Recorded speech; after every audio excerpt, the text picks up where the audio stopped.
بسم اللہ الرحمن الرحیم۔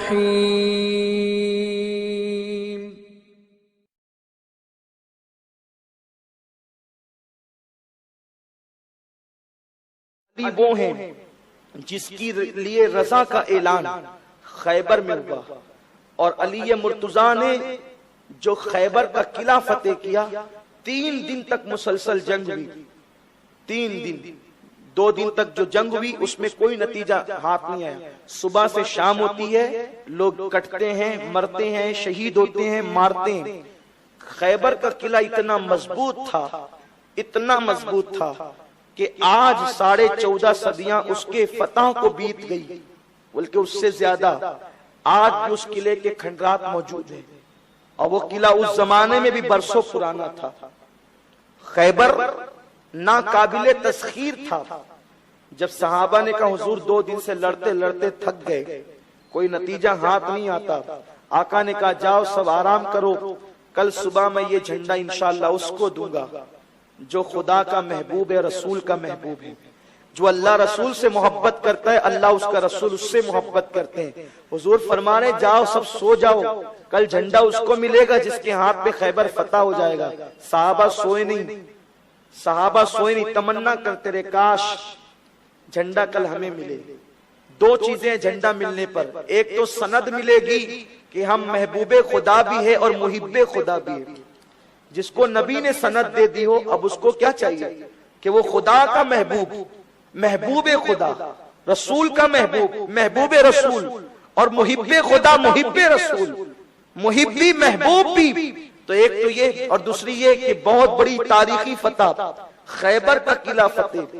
صبح ہوئی، فجر کی نماز کے بعد ہر صحابی جلدی جلدی تیز آئے کہ ہو سکتا ہے یہ میرے مقدر میں ہو، لیکن جس کے مقدر میں تھا وہ نہیں آیا۔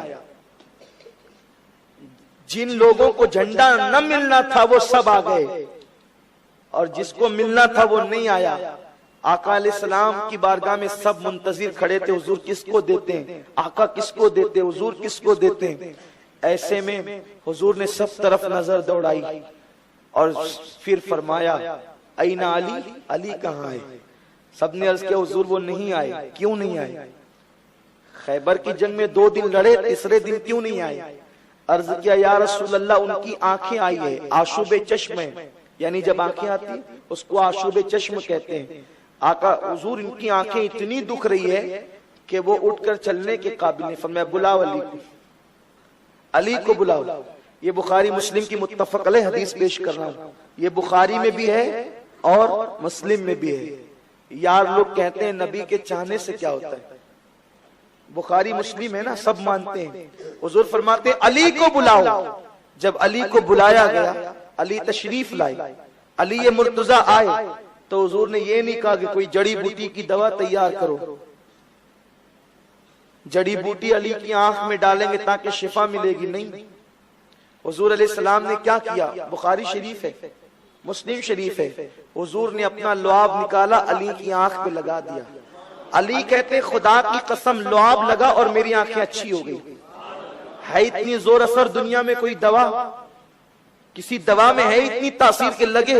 اور فرماتے ہیں اس دن کے بعد سے لے کر نہ کبھی میرے سر میں درد ہوا اور نہ کبھی میری آنکھوں میں تکلیف ہوئی۔ گویا کہ ایک مرتبہ لعاب لگ گیا، اب ہمیشہ کے لیے بیماری کا خاتمہ ہو گیا۔ آقا نے فرمایا علی جھنڈا لو اور جاؤ چڑھائی کرو۔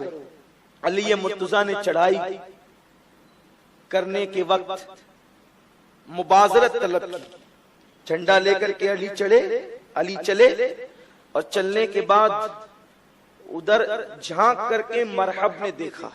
یہ مرحب جو تھا نا، مرحب یہ یہودیوں کا ایسا پہلوان آدمی تھا کہ 1000 کے مقابلے میں یہ تنہا جاتا تھا، اور اس کی طاقت اور قوت کا عالم یہ تھا مرحب کی کہ اونٹ کے چمڑے پہ یہ کھڑا ہو جاتا، اور اس کے بعد 40 لوگ مل کر کے چمڑا کھینچتے، 40 لوگ مل کر چمڑا کھینچتے، چمڑا پھٹ جاتا اونٹ کا، مگر مرحب کو اپنی جگہ سے وہ ہلا نہیں سکتے تھے۔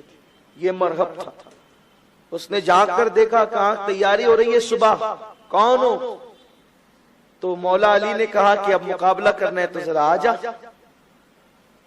اب اس کو یوں لگا کہ کوئی مجھے مبازرت دے رہا ہے, مقابلے کے لیے مجھے کوئی بلا رہا ہے. تو وہ آیا, دونوں لشکر آمنے سامنے ہیں. اس زمانے میں جنگ کا طریقہ یہ تھا کہ جنگ شروع ہوتی تھی تو ایک ایک کو بلایا جاتا تھا, دونوں لشکر کھڑے رہتے تھے اور ایک ایک آدمی لڑتے تھے. جب بعد میں پھر جنگ پورے شباب پر ہوتی تو پھر ایک ساتھ جنگ ہو جاتی تھی اور پھر گھمسان کی لڑائی ہوتی تھی, لیکن شروعات ایک ایک سے ہوتی تھی. اب آیا, اس نے چلا کے کہا کون ہو تم؟ مجھے جانتے ہو میں کون ہوں؟ میں مرحب و مرحب. مولا نے کہا کہ نا کون ہے, آ تو صحیح. اور اس کے بعد علی کے ہاتھ میں تلوار تھی.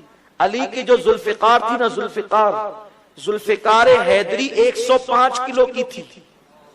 آپ نہیں اٹھا سکتے, ہم نہیں اٹھا سکتے. میرا علی اس کو اٹھا کے لڑتا تھا. علی کے بازو کی قوت کا یہ عالم تھا. یہ کہانی قصہ نہیں ہے, یہ حدیث ہے. آپ اپنے بزرگوں کی تاریخ بھول چکے ہو اور آپ کو تاریخیں بلا دی گئی ہے. 15 اگست پر, یوم آزادی کے موقع پر, آزادی کی لڑائی میں حصہ لینے والے ہر نقص و ناقص کا ذکر کیا جاتا ہے, لیکن جنہوں نے اسلام کے لیے محنتیں کی آج ان کی یاد میں کتنی مسجدوں میں تقریریں ہو رہی ہے, ذرا بتائیں.